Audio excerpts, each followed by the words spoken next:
Hello, my name is Ran, and this is the Flow Artist Podcast. Every episode, we interview inspiring movers, thinkers, and teachers about how they find their flow and much, much more. I hope you're having a wonderful day. Now, just so you know, I have a little bit of a cold, so I might be sounding a wee bit croaky today. I'll try and push through though. Now, I should probably keep my talking to a minimum, so I'll tell you about today's episode. This episode is a recorded conversation between myself, co-host Joe Stewart, and William Wong.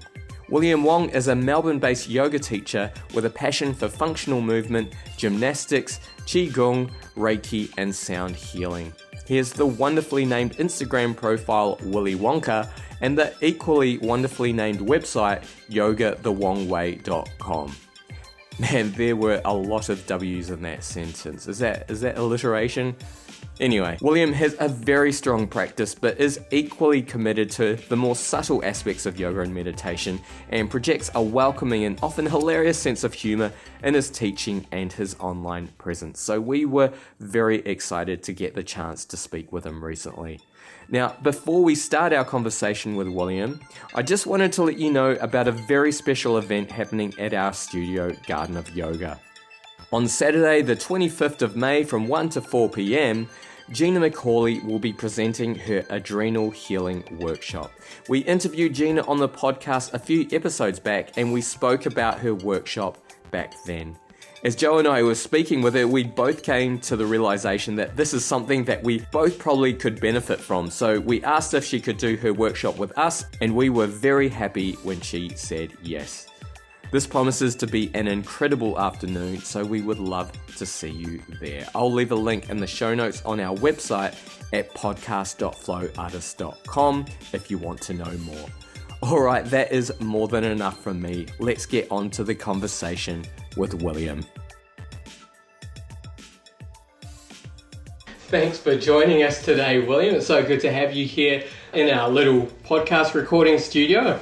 We wanted to call it that. AKA kitchen. So perhaps we could start by telling us a little bit about your background and where you grew up. Yeah, sure. Thanks for having me. It's really exciting to do my first podcast. My name's William Wong. I was born in Melbourne and I grew up in Bowen North and I went to school there as well.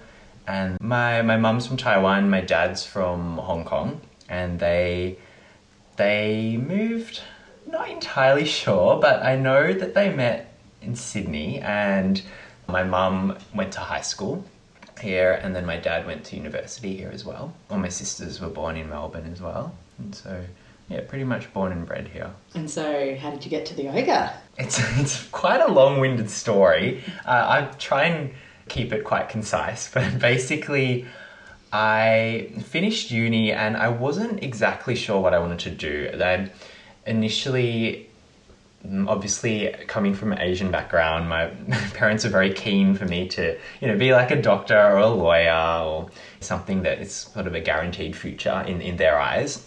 But that's not really something that I wanted. So we sort of reached a compromise, and initially I wanted to be a vet, and I thought, well, an animal doctor, that's kind of what you guys want. And then I didn't quite get into that easily. Like I could have gone there through other pathways, but it's very difficult to get into that, into veterinary science. Yeah, it's harder than medicine, right? It is, just I don't know what it is, 99 point something, yeah. And so I also had architecture, landscape architecture as an interest as well, especially the more landscaping side, to work with nature or to deal with nature. And so I ended up doing landscape architecture as a degree, and then I went on and did a master's. So I did some further studies in urban horticulture and studied for about 6.5 years. And then I realised that's not what I wanted to do. Oh, your parents must have been so pleased. They were thrilled. For someone who didn't really want to go the academic route, you really stuck with it. Yeah, for 6.5 years, that's how long it took me to realise that's not what I wanted. Wow. And I think it was probably a very sort of pivotal moment was when I was in Sweden. And I was I was there for an exchange master's subject, and I loved it. It was a great experience, but it was sort of then that I realized, yeah, this isn't what I want to do with my life. And So when I got back, a friend of mine was applying for Jetstar as a flight attendant. So I became a flight attendant ended up being 3 years. And I was surprised that I got in and I got through all the processes, and it was not at all like my area of expertise, like hospitality. I mean, I'd done a bit of hospitality and customer service things, but not a lot. And so, yeah, I was surprised I got through, and I did that for 3 or so years. I ended up moving over to Virgin Australia as well, working for them, which is really fun.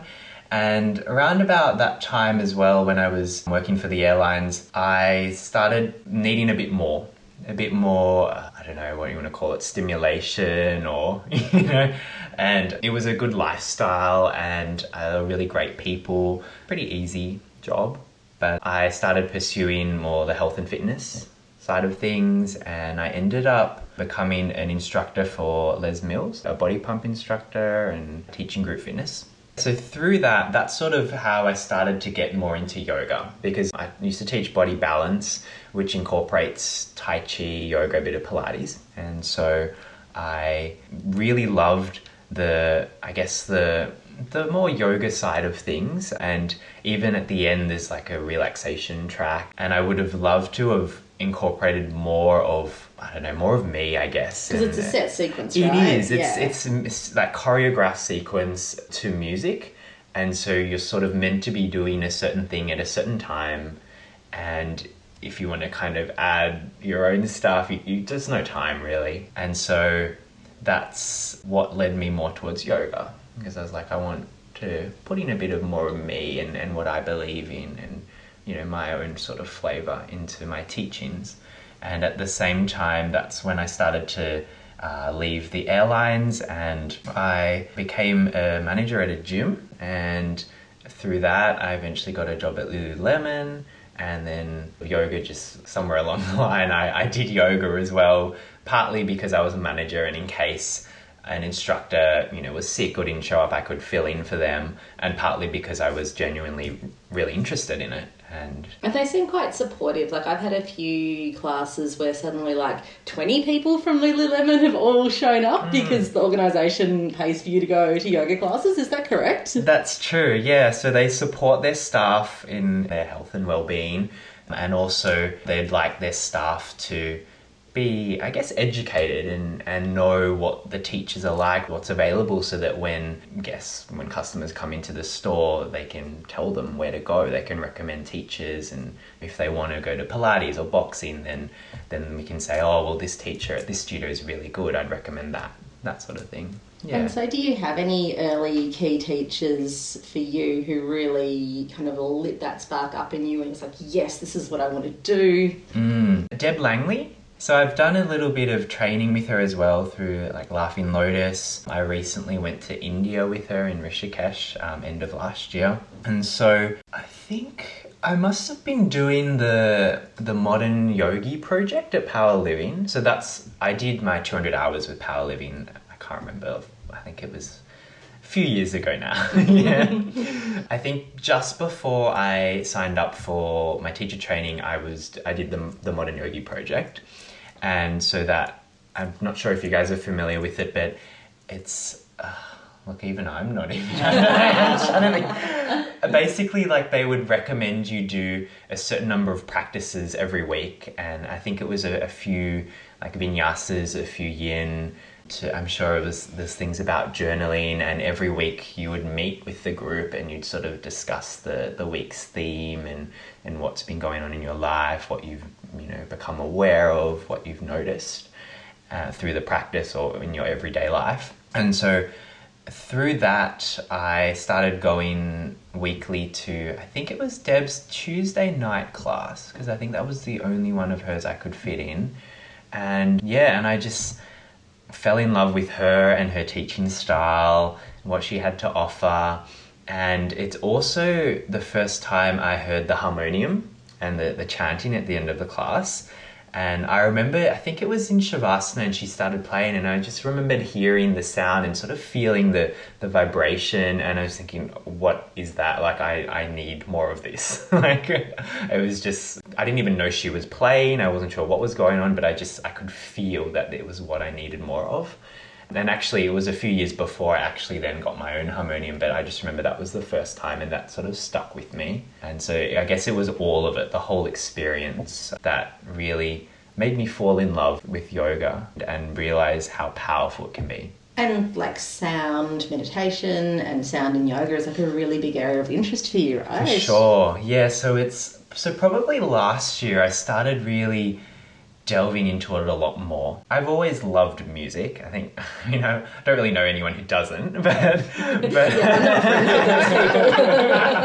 I'm not friends with those people. but like I was in choirs when I was younger, and I played the piano since I was 4 years old or something crazy like that, and it was actually not something my crazy Asian parents forced me to do. I shouldn't call them crazy, they're just my lovely loving parents, We want the best for you. yeah, totally.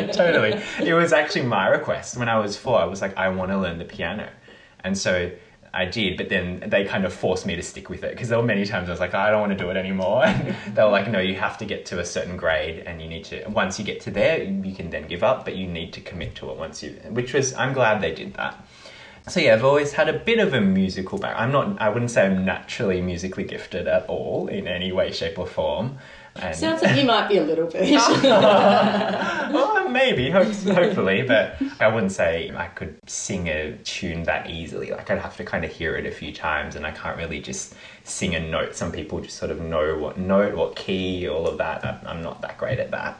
But yeah, I appreciate music. And Sounds like the discipline and the practice of it is actually more your approach. And Yeah. I think a lot of my upbringing has made me think that way, and my perspective as well is sort of a lot more, like you said, more disciplined. But yeah, I'm hoping to bring a bit more balance into that. yeah, it's like you've got that now to explore the spontaneity and the fun a bit more. Yeah. So last year I started doing a lot more chanting in my classes. I think it was last year with Meilai Swan and Nada yoga training, like yoga of sound and mantras, which was beautiful. It was so lovely. I think you guys have we've had her spoken here. to her. Yeah, she's amazing. Yeah. So she's such a beautiful person. So that really inspired me. And prior to that, I'd done a training, or more just an introduction to harmoniums, with Mel Dobra. And she teaches voice coaching and things as well, but specifically I learnt like the harmonium and a specific chant in a song with her. And that was a few years ago, and it took me probably about 2 years to actually have the guts to like start chanting in my classes and whip out the harmonium. How have you found people have responded to it? So generally everyone's really positive, and there have been quite a few times, I'd say almost every class, there'll be maybe 1 or 2 people that come up and say that they just spontaneously started crying. Aww. Like it would just bring tears, and it wouldn't necessarily be joy or sadness or grief, but it's just emotion, I think. Just like that release. Yeah, a release. Yeah. And it's like uncontrolled, and it's quite beautiful, and they always don't really know what's going on, but they can just feel it moving through them. And generally, because I'm at Humming Puppy, which has the constant vibration already, so I do find that most of the people that come, they do have that interest in sound and vibration already, and so they're perhaps more open to it. So I guess bringing out harmonium and chanting isn't such a big... Like people are kind of already kind of more musically minded anyway. Exactly, it's not too far out of their comfort zone. But definitely I can think of a few people that it doesn't resonate with them, and either they'll just put up with it, they'll sit through it, or they just will avoid me in my class. I haven't seen them since I bought the harmonium out. Yeah, I mean, and it's only 1 class a week generally that I do it in, like a longer 75-minute one. So. And that makes more sense, yeah. And so what's it like teaching with the vibrations at Humming Puppy? Yeah, have you guys been? I've been once a while back, Yeah. I really enjoyed it. Yeah. Have you noticed any kind of differences in the way that you teach or the way that people respond? Definitely, because it's like a darker space, and the lighting's also very specific. It's like strip lighting, and you can dim it and turn it up, and like all the walls are black. It's very much designed to guess, make you go within yourself. It's often described as almost going back into the womb sort of thing. So it's definitely very conducive to more like yin, restorative, we call it mellow hum, those sorts of classes. It allows people to really sink in, and it really makes my job so much more easy. And the challenge is more with the dynamic or the vinyasas, the flows, the power flows. And when I started teaching there, because I think I went from a hot yoga studio and more like a power flow studio to Humming Puppy.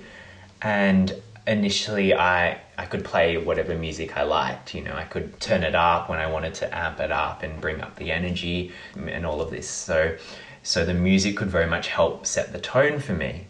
Whereas at Humming Puppy, we initially did have some tracks that you could put on, but when I started teaching there, I think I tried it maybe once or twice, and for me, I found it detracted a little bit from the hum, and I really wanted to emphasize the hum. For me, that's a huge part of it. And I guess like your voice and the hum and another music track, like that's a lot of totally, sounds going on. And the tracks, like it was a set track. It was designed specifically at the right frequency to match with the hum and to blend with it. But yeah, like you said, I found it was a bit much. And for me, and I was like, if it was too much for me, then it's probably too much for some students. Yeah, because they've got their own bodies going on as well. Like they've got their own voice. Yeah, Totally. So yeah, I started just doing the hum, and eventually soon after that, I think we just implemented that. Let's all just consistently just have the hum then. So when I did first start teaching there, it was quite daunting because it's so dark, and we're on a platform. Like not every studio has like a teacher's platform, and we've even got a little microphone. And I did feel like I was a little bit like doing a performance. Yeah, because the mats are kind of stadium style as well, right? Yeah. There's a tiered studio, so there's 3 levels as well. So all of that was a big change for me, and not having music to rely on was also a big thing. But it was good because it forced me to use my voice, like to learn how to use my voice, to use different tone, volume, pace, and use that to amp it up or bring it down. And I did find that initially I slowed down a lot. Like it would make me really breathe and be present. And I don't know if it's because of the atmosphere and how it looked, or whether it's the hum, because like the vibrations working because it is actually at the frequencies of Schumann's resonance, and there's also a gamma brainwave frequency injected as well. And these certain frequencies, well, the Schumann's is just briefly, it's similar to the Earth's resonance, so it's helping you realign to the vibration of the Earth, which is believed to be really grounding. And then the gamma is, like, the way I understand it is that it's sort of that state when you're in a meditative, almost trance-like state, and it can help you sink in a little more. And also I've been told that even certain psychics and mediums can sort of access that more easily in order to channel. And that's sort of on a side note, but when I'm teaching there, I do feel like I'm a lot more connected to whatever you want to call it, spirit, consciousness. And sometimes I go in there and then an hour later I walk out and I'm like, I have no idea what I said. Like, I'm sure this happens in other spaces with other teachers as well, but I find there it's almost a lot easier to just tap into that energy or that power, whatever you want to call it, or even connect to God. Get out of your thinking analytical brain and just tune into the energy of everyone there. Yeah. And to get into that state of just bringing through whatever needs to be said or felt, or that sounds super powerful. So that's one of the major differences, I suppose, in teaching in that space. And so have you recently done another sound healing course as well? Yeah. You probably know my life better than me. You've got a very comprehensive Instagram.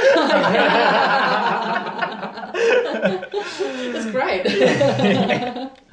Yeah, in the Blue Mountains, I went to do what did they call it? It's a foundations in integral sound healing, and it was a 4-day course, and we covered Tibetan singing bowls, crystal singing bowls, tuning forks, which I now am in love with. I actually bought some so I can maybe play around with them with you guys later if you like. I'm not sure if the sound will work through this, but we can just do it in our own time. Yeah. That's a little teaser for the folks at home. Exactly, yeah.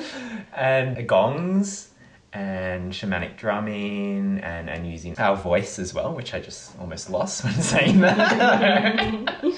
It's just like an introduction to all of these instruments and different modalities of healing through sound. And then if I want to do level 2, which I probably will do, then it gives me a diploma, the piece of paper. And I guess more opportunity to kind of study and be in that group learning environment and to experience all of these different instruments being played by someone who's really adept at. Yeah. The principle of sound healing, please fill me in. Is it about like tones that resonate with your energy, or what's happening there? Yeah, look, I'm not going to pretend to be an expert, but my understanding and my perception is similar to that. Like, we all have a certain resonance or vibration, and I guess a good way to think about it is to maybe think about the chakras as well, and how they're some of the major energy centers in the body that, as far as we understand it. And when they're in balance, there's a general sort of range that they resonate at or they vibrate at. And when they're out of balance, they could be higher than this range or lower than this range. And of course, we're all individual, and it all vary for each of us. And then you can basically go further into that and say that each cell has its own resonance as well, its resonant frequency. And each cell, perhaps, there's a certain level of equilibrium that it wants to maintain as well, and when it's at that level, it's a certain frequency. And same thing, if it goes a little bit higher or lower, then it goes out a little bit, and then that can influence the cells around it, which can influence more and more. And so I guess with sound therapy, it's starting to bring it back to balance, but at a cellular level. Like, the sounds, the vibrations can penetrate a little bit deeper than just the surface layer. Like, you can, with music and sound, you can sort of feel it through I think you can sometimes even just feel in your bones, really. Like, it can just go so much deeper.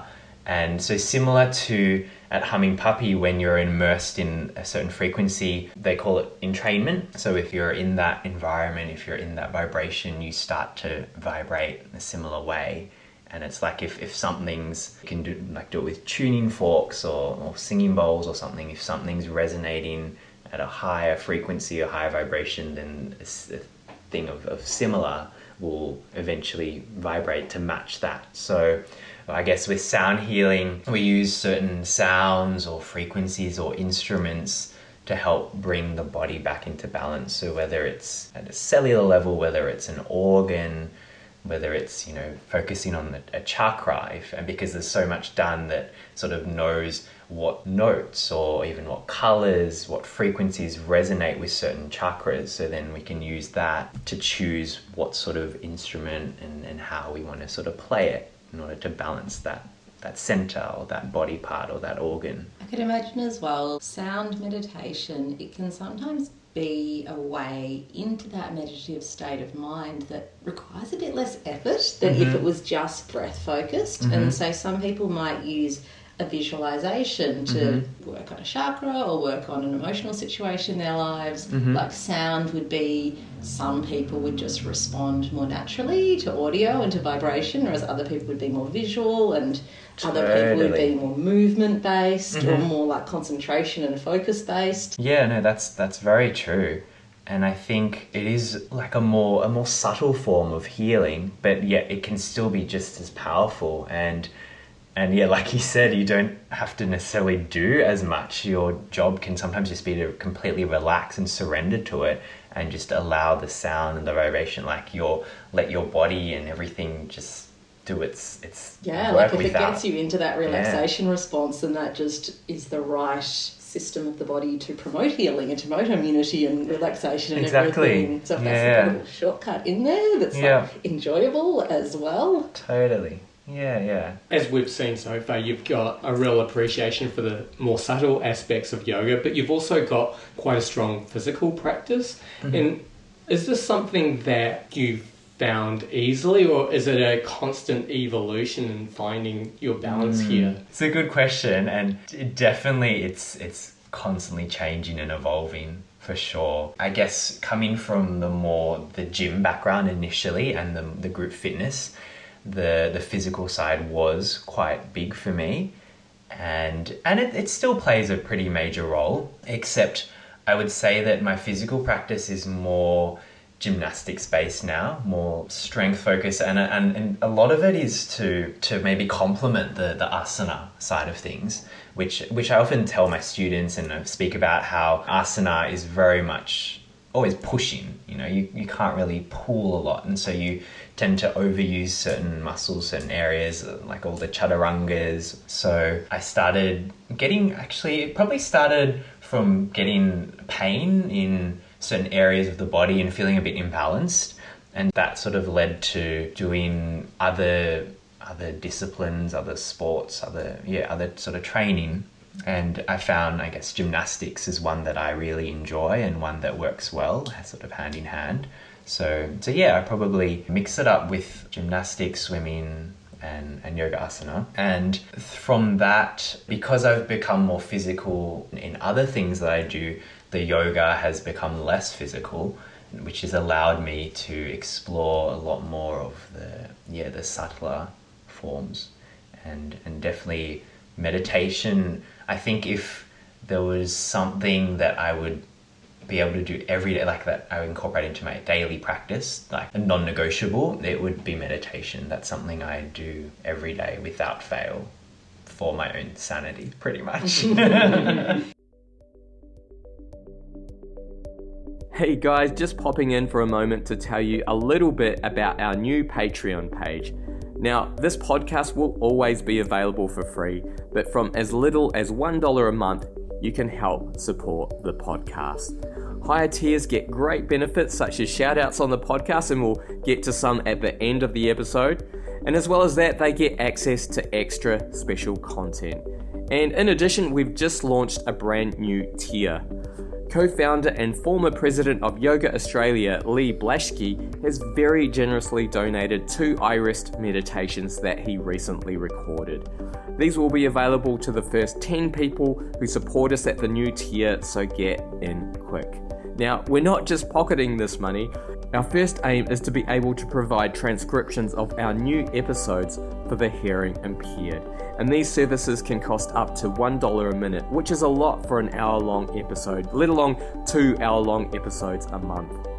We would love your support, so please go to patreon.com/flowartistspodcast to learn more. I'll leave a link in our show notes.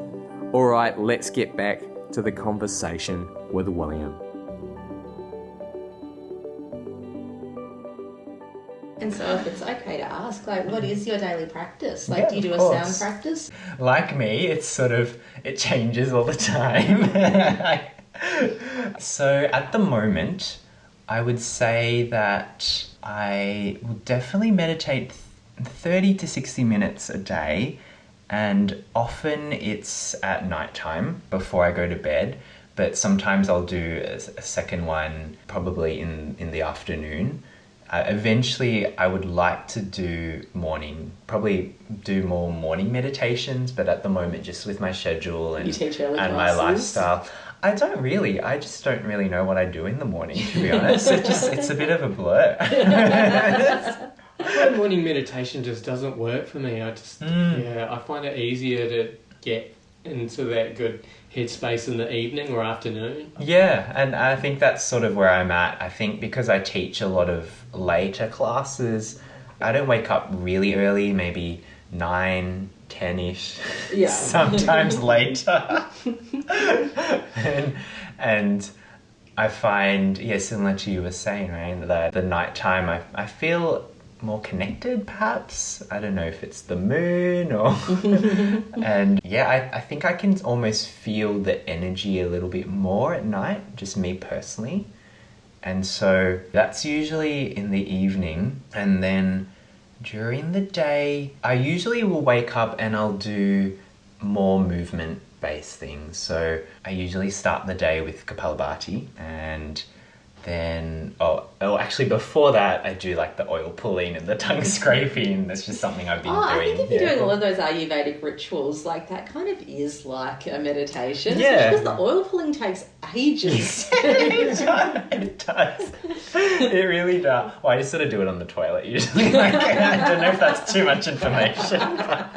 Sounds practical. Yeah, so it's not use of your time. It stimulates, and I brush my teeth while I'm in the shower, like, You're a multitasker. Totally.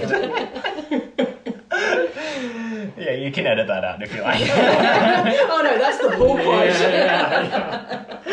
Yeah, that's the Wong way. So then I do that, and then asana. So if it was a year ago and we were having this conversation, I probably would have been doing 1 to 2 hours of asana every morning as well. But now it's more like 10, 15 minutes probably. Just sort of more stretching, I would suppose, and maybe an odd handstand here and there. And then that would sort of get me going for the day. In terms of sound, because in my classes I have to, that's one of the things we need to do is to play the singing bowls at least once during the class, and generally it's to help people come out of Shavasana. So I feel like I get a bit of the benefits there. Yeah, definitely. Yeah. And then I recently bought my own bowls as well. So I do play them a little bit. I'm just a bit wary of my neighbours and my housemates. So You think they may not appreciate those healing vibrations? Well, yes, look, I'm not sure. Like they're banging on the door, you're like, I'm really relaxed, but I don't know why. Could you stop it with the inner peace from upstairs? So yeah, I do definitely play them, at least probably once a day, but it just sort of varies. I don't really have a set routine with that yet. But I have also used my tuning forks to help me relax at night before going to bed. I find that really helps put me in a state as well. That's probably my self-practice. So. That sounds pretty comprehensive. It kind of actually sounds like what most people would do on a retreat.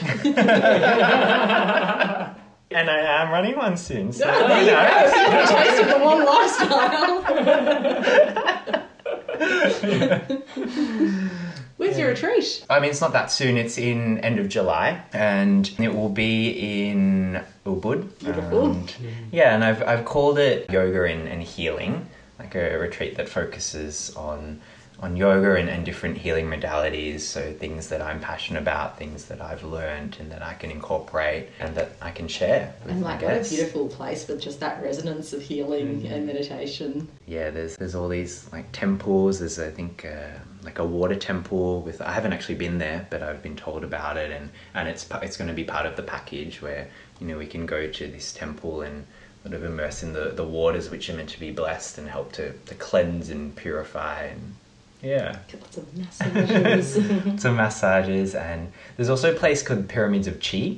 I'm not sure if you guys have heard of it. Oh. So I think it's relatively new. I want to say it was built less than a year ago, but I could be wrong.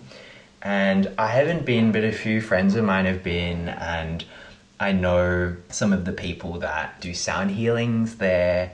And I know a bit of the background. There's all this science behind it. Like I think they've been modelled off the pyramids of Egypt, and they're also in a certain arrangement. I think it's the Orion constellation that they're arranged in. So there's like sacred geometry behind it. I think there's perhaps like crystal grid stuff and all of this stuff that I'm fascinated by, but I don't know a lot about, so I'm not going to go into too much. You'll probably learn when you're there, Yeah, hopefully. But I think there's like a sun pyramid and there's a moon pyramid, and they use different ones depending on the season or the phase that the moon's in. And they basically do sound healing in these structures. And there's been all this research about how pyramids help to amplify vibration and energy and healing, and and how the original pyramids of Egypt, they're not really tombs or burial chambers, they're more these vibrational healing chambers. And so that's the main premise so I want to take everyone with me there so we can just totally get healed. Yeah, amazing. We kind of touched on this a little bit, but you have the very intuitive, vibrational healing side, but also you have your handstand loving, like strong practice loving side. Do you find that people show up to your class expecting a certain thing from you? Good question. I have to say, I don't really know. I do know that some people... Like, I mean, I guess we can't help but not have an opinion of someone or a judgment of someone and sort of these preconceived ideas based on maybe first impressions or what we see on social media or what they look like, the physical appearance. So I know that I get that because I've been told sometimes that people are afraid of my classes or because of my Instagram or because of what I look like. They think maybe they're super strong or maybe I'm really tough or, you know, it's hard to say what people think of me. But I think there definitely is that influence. And the problem is I'm constantly changing and my posts are like all over the shop. Like one minute I'm chanting on the harmonium, the next I'm, like you guys saw, like I'm naked doing a handstand.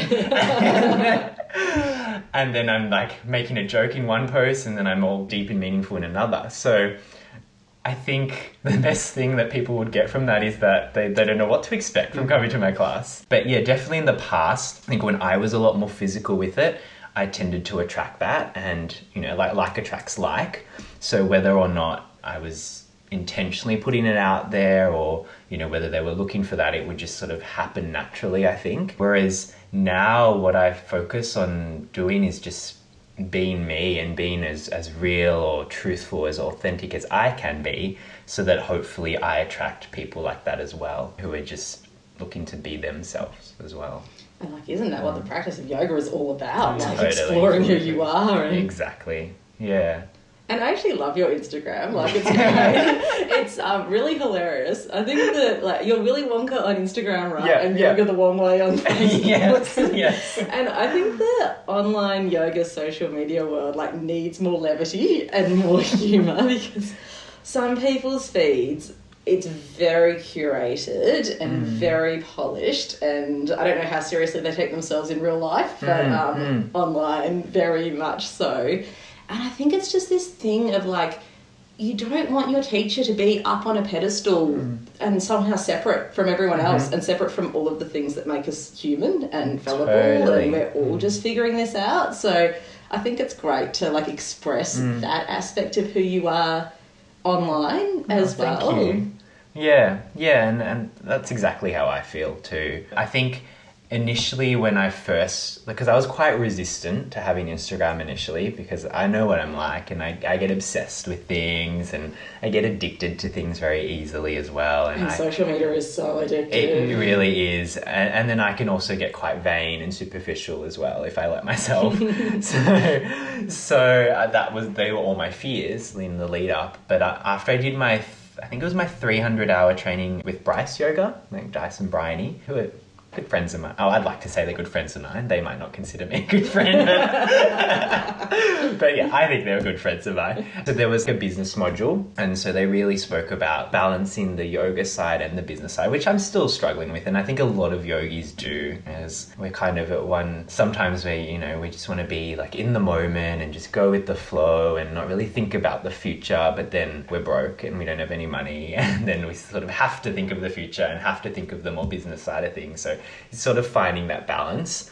And so eventually I was like, okay, I'm just going to go with it, see what happens. And now I guess I kind of use it, as a way to express myself, maybe to inspire some people, to track my own journey, to connect with people overseas. And it's also given me lots of opportunities too. So I'm glad I've done it. Well, it's how I got to know about you. Oh, okay, cool. Yeah. Like anything, there's the pros and the cons, and it's sort of how you manage it, how you use it your own way. I guess it's that self-awareness thing as well, where you're like, okay, I know I have these tendencies, so I'm just going to keep the svadhyaya, the self-study going. How much time am I spending online? Yeah. How much time am I spend choosing the right filter for this hashtag photo? Totally. Yeah. Do you ever curate or censor or kind of go to say something and then be like, oh, hang on, this is also a representation of my professional life, or the other way, and just be like, no, this is what's on my mind. This is what I'm going to put out there. Or is it pretty spontaneous? Look, I would say initially, all the time, I would be like, oh, is this too much? How will I phrase this? You know, do people even want to know about this? And often what comes to mind is, am I doing this for me or am I doing it for them? Like, is this for my audience or am I just wanting to promote myself, and is it just my ego, really? And, you know, I still have those conversations now, but I'm starting to have more clarity around that and, you know, what I really want to offer. And I think a lot of it is for myself. I think a lot of social media is about that. It's, you know, it can be quite narcissistic, but I do like to have a bit more to it than just making it about me. And so that's sort of where I want to go more with it. I think, you know, make it more about others, or at least, you know, this is what I'm going through, this is my experience, hopefully you can take something out of it. I must say, my favourite posts are the ones where something has just happened in your everyday life that might be kind of hilarious. It has made you kind of, you know how when we're a yoga teacher, we have a way that we want to interact with the world, with compassion and with equilibrium and with kindness and with self-awareness, and sometimes you're just in this situation where it's like, what is a yogi going to do? So, just these like hilarious everyday encounters where, you know, maybe you're like, oh, maybe I didn't handle that too well, or, you know, this is something crazy that happened. Like, I think, though, like, that's an aspect of a yoga life as well, like not taking yourself too seriously. And, for sure. You know, we're all just figuring this life out. Totally. And I think it's really important that we share that stuff, that, you know, it makes us human, what keeps us like connected, and the similarities that we have.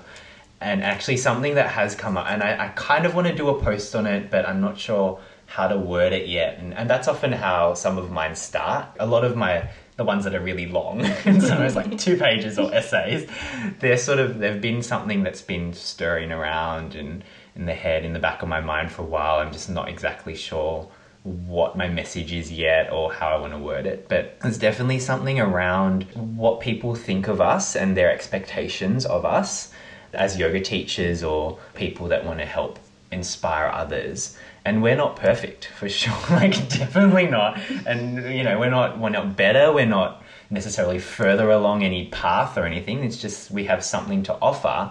And what I sort of want to say is that a few times, probably in the last few months, I've had people, and I'd say that some were friends perhaps, some were lovers perhaps, some were basically people that I would piss off somehow in one way or another, or had pissed off.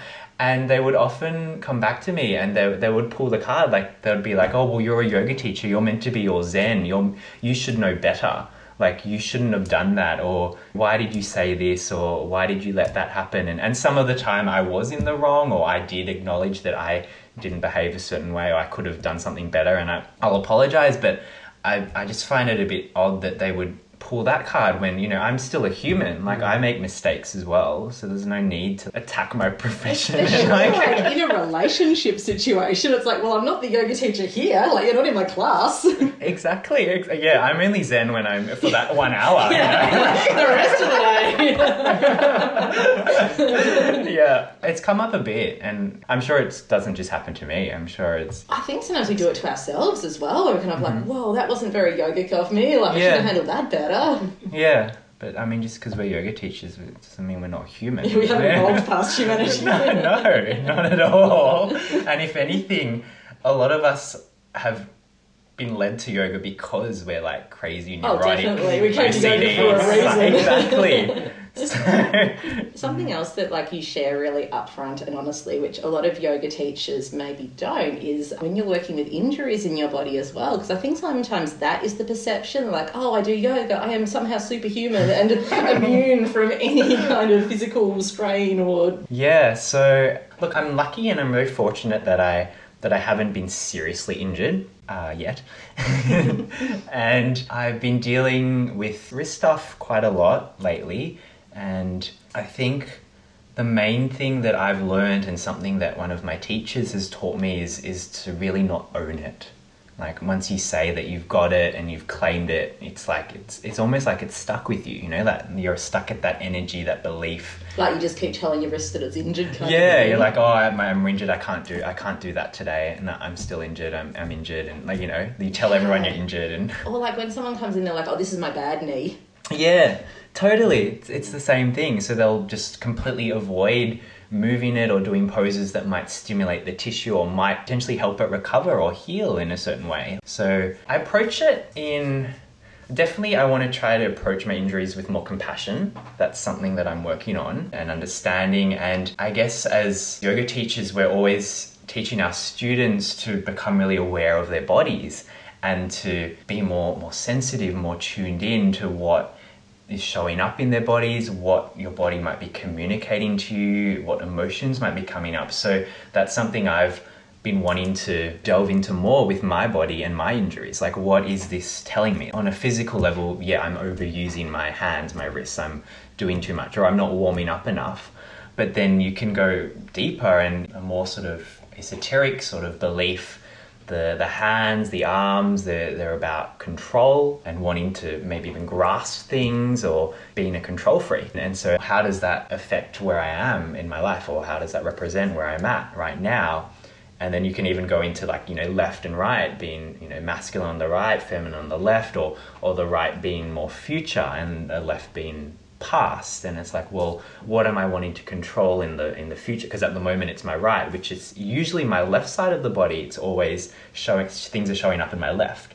But lately it's been right. And so it's like, well, maybe there's a shift in me. What's going on? Am I thinking a lot more about the future? Am I worrying about something that's coming up? And a lot of the healing, and you can heal the physical to some extent, but it's all connected, as we know, the mind and body. And so I think you often need to go at a deeper level as well and think, well, what is the lesson here? What is my body, or what is the universe wanting to show me through this imbalance, this injury? And thinking of it as maybe more of a sign or a phase or something that you're moving through, rather than owning that as I'm injured and this is mine. I think a lot of fear comes up as well, because we really need our bodies to do our jobs as yoga teacher, and you can definitely use your words more. Yeah. But I think a lot of fear comes up when there is an injury and already you're like, oh my goodness, am I going to be able to still do all the classes that I need to do this week? How am I going to have time to rest this if I need to keep teaching? Totally. Yeah, and that was probably the first month, because most of my injuries, or they're not even really, sometimes they're just like, I've just overdone something. And I'd say within generally 1-2 weeks, my recovery is pretty good, I'd have to say. And I tend to be able to adapt to changes and things really quickly. I think I've just always been like that. Or maybe it's just because I believe that I am, so I am. Yeah, you make it true. Exactly. But this wrist at the moment, it's probably, I'd say it's almost back to normal, but it's been over 2 months, which is rare for me. And especially because I've been off, look, I haven't been off it completely, but I've reduced a lot of what I do on my hands. And in my classes, I pretty much don't demonstrate anything at the moment. I'll just use students as demonstration models or just, use my words like you said. And so it's forced me to look at things at a deeper level. It's one of those things, you know, our struggles are our biggest teachers. Yeah. Even if at the time it's a bit annoying. No, totally. And it's taught me acceptance as well, which is a big thing, just to accept that's where I'm at. And I sort of recently realized that I think initially I was thinking it was about controlling and needing to know what's going to happen and everything. But I realized that at the moment I'm not really caught up in what's going to happen, and I am quite good at just letting things go and trusting that things will happen in their due course. And so I was like, well, why isn't it healing? What's going on? And I started to get a bit annoyed about that. And then it wasn't until maybe a week or so ago where if I can't play around in my hands today, then maybe I'll actually do some work. And that's when I started doing more about business cards and website stuff, and basically things that I've been wanting to do for a while, just been putting off, probably because I'll just play on my hands and also, just play around. And it wasn't until I started doing that I actually noticed big changes in my wrists, and I'm like, okay, I think I get it now. It's interesting. Yeah, it's like I was directing my energy towards the wrong things. And now it's like, you're meant to be doing this right now, so focus on this. Once you do that, then you can move on. Like your body and mind was like, I'm going to give you a message you can't ignore. Yeah. So anyway, that was my interpretation of it. I read a really beautiful Instagram post of yours, and it was around the new year, and it was all about how the last few years you've had a real focus on like delving in and doing the deep work and kind of cracking things open and working on yourself. And this year was going to be your year of cruising and just letting things flow. And I thought that was really interesting because I think sometimes we can really get in a paradigm of like, this is who I am. Like, it can be just another way of pushing ourselves, really, to constantly like digging deeper into ourselves. And I think can potentially be really powerful just to be, okay, I'm going to take some integration time. I'm going to just chill for a bit. But I was also wondering, like, how's it going? Yeah. Like, how's the cruise? Has it been easy or has it been hard? I think we all know the answer to that. I'm generally not that great at just cruising, but I have to say this year I haven't done a lot and things have just been falling into my lap or plonking into my lap heavily. And there's so many opportunities, there's so many things that I'm doing at the moment, and it's in fact, I think it was, a few days ago, I actually had to just say to myself or to the universe or to whatever, just to slow down, to calm down. Because I was like, it was getting a little overwhelmed. There was just, I think for me, I generally need a bit of momentum to start going. That's just how I've been since childhood. I've needed the little push to get out of bed. But then once I get going, I start to build momentum, and then it's like, nothing can stop me, and I just roll and roll. And at the moment I'm rolling down the hill sort of thing. But it's a steep slope, so it's like I need it to just flatten out a little bit. But I do, like, you're right, and my post is still applicable because last year it was about some major changes, like coming out of a long-term relationship and really focusing on me. And I guess I had a lot more time to do that, and it gave me a chance to look at some more deep things, maybe some traumatic things, some childhood things, and things that I had been ignoring or just didn't have the time or energy to face. And so that year was quite full on in a good way. But, like a year of growth. It was. And then I think there's always more. Like, I'm not saying I'm done with that, but it's like, I feel like a year's enough for now. And I just want to enjoy a bit of, what I've done, what I've dug up, and sort of let that grow and air that a little bit before I dive in. Before you start digging in again. See what flowers. Exactly. What fruits I can eat.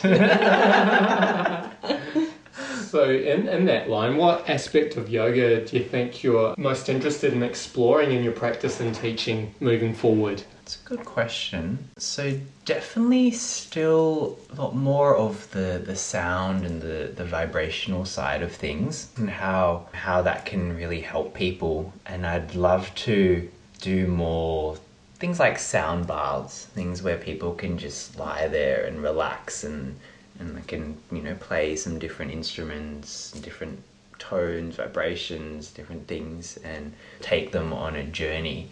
And so I guess it's perhaps even getting more subtle because you're not even really using words anymore. It's just the sound and the frequency. And yeah, I'd like to play more with that, I think, in the future. Yeah, that sounds beautiful. But definitely my meditation practice, like for myself, I would love to increase that as well, because I know a lot of people don't like meditation, so I'm sorry if you're listening and you don't, but I personally love it. I don't know if it's because it allows me to almost escape this world. Maybe it's like my drug at the moment, I don't know. And also to feel things that I find that when I'm just sitting there and really focused, and whether it's breath or visualization or a technique that I might be using for the day, I start to feel almost like electricity. It's like you can feel the power, and sometimes it's connection, it's love, you can it's so strong, and for me it's almost like magical, and so I would love to delve into that more, especially in terms of, I guess, the intuitive side as well. And even a lot of my friends know this, and you guys might know, but I've been wanting to develop more like the intuitive or psychic abilities, which I think everyone has. It's just not everyone is aware of it, or not everyone wants to go there or train that part of themselves. But that's something that I've been wanting to go into more as well. And it's not so much yoga, but I find that it complements it, the yoga. It sounds like it's something that is happening in your classes quite effortlessly anyway. Yeah. And so I think I don't really want to be a fortune teller or, read crystal balls, any of that. Well, not now anyway. Maybe later. But I find it fascinating, and if it's just to help myself and to put me on track, then that's enough. Or, if it's to help my classes, then great. I guess as well, intuition, it's just another layer of awareness and clear-sightedness. Exactly. And even one of those traditional yoga superpowers that you might develop. Yep. Exactly. Yeah, exactly. It's pretty much the same thing. It's just different words, different explanations, and different whatever lineages or traditions. But yeah, I find a lot of it, religion, yoga, there's so many similarities. It's all connected. I think it's interesting as well when you said how a lot of people don't like meditation. I think a lot of the time people have a certain idea in their minds of what meditation is, whether that's stilling the mind or not having any thoughts, and it just sets them up to feel like they're failing at meditation, and it's really hard and really boring. Totally. Yeah, and I think it's so important to find something that you love, whether it's swimming laps, or whether it's, rowing a boat, or just sitting with a cup of coffee and staring out into the horizon. Like, you can bring meditation, mindfulness into anything. It doesn't have to be sitting there in silence. So you had me a coffee. Yeah, I'm fully immersed in this coffee. I'm savouring every moment. Nice. If you could distill everything you've learned and everything you're learning and teaching out into the world and distill it down to one core lesson, what do you think that would be? Yes, that's a very good question. We saved the best for last. Yeah. I think from what I've learnt for me anyway, and what I'd like to share with others is, and I think I mentioned it a little bit, to sort of find what you love, or even, is it Marie Kondo who's like, what sparks joy, and what really brings joy to your life. Because I think it was a quote that I read, I can't remember the quote, but basically I'm going to paraphrase that, they said that there's pleasure, and pleasure is more bodily, more physical, and above pleasure there's happiness, and that's with feelings and emotions, and that's also good too, but they're both sort of fleeting, they change. Whereas with joy, and this is just semantics, like, it's how you want to think of the word. It can be joy, it can be love, or it can be light, but with joy it's more a state of being, and it's perhaps more, not so much bodily, not so much feelings and emotions, but it's a more like heart related or soul related, it brings joy to your heart, to your soul, and that doesn't really go. So if you can stay in that state and live your life, or practice yoga, practice that, then I feel like you can't go wrong. Absolutely. That's a beautiful lesson. Oh, thank you. Fantastic. Well, thank you so much for speaking with us today. Such a great conversation. Right. So good to have you here. So yeah, thank you, William Wong. Welcome. It's an honour. It's an honour. Yeah, thank you very much for having me. I hope you enjoyed listening to our episode with William. He's got some great stuff going on. He's an amazing teacher and a dedicated practitioner. So if you haven't already, you should check out one of his retreats or classes. I wanted to quickly thank our new Patreon supporters for this month. Polly McGee, Adrian and Renee Wallace, and Ed and Ann Stewart. Thank you so much. Your support means so much to Joe and myself. Now, I just mentioned Polly McGee a moment ago. Now, as well as being one of our newest supporters on Patreon, she's going to be on the next episode of the podcast. Now, if you're wondering, she supported us way after we recorded this episode, so there's no conflict of interest there. Alright, Polly is the author of the book The Good Hustle, and I was fortunate enough to go to a workshop she held in Melbourne recently, and personally I think she's amazing. She's a bundle of energy and love, and she has so much wisdom and great advice to share on the business of yoga or any heart-centered business in general. So look out for that episode in a fortnight. Our theme song is Baby Robots by Go Soul and is used with permission. Buy his music from gosoul.bandcamp.com. Again, thank you so much for listening. Joe and I really appreciate it. It really means a lot. You'll hear from us again in 2 weeks. Aroha nui, big, big love.